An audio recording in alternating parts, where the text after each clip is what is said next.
সত্যিকার ভালো মেয়েরা বেশি কিছু চাই না, স্বামী একটু মায়া করে মাথায় হাত বুলাই দিলে সারা দিনের কষ্ট ভুলে যেতে পারে। কথা বলেন ঠিক কিনা? মাঝে মধ্যে বাহির থেকে হীরার আন্টি আনতে হবে না, 2 টাকার একটা চকলেট আইনেন, আইনে শুধু এতটুকু বলেন, আমার হালাল টাকা দিয়ে 2 টাকার চকলেট পাইছি রে বউ, চুরির টাকা না, হালাল পরিশ্রমের টাকা দিয়ে একটা চকলেট পাইছি। দেখবেন আপনার সেই স্ত্রী যদি সত্যিকার মনুষ্যত্ব থাকে, হীরার চাইতে মূল্যবান করে খুশি হয়ে যাবে ওই চকলেট।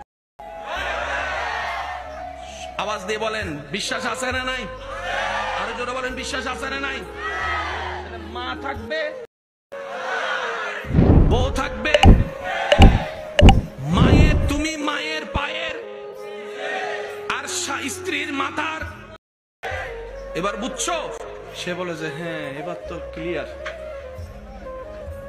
বেজাল কোথায় লাগছে? মাথাওয়ালার বুকওয়ালারে একভাবে চিন্তা করে। ও বলে না, বলে না, বলেন আরো জোরে জোরে জোরে, আরো জোরে।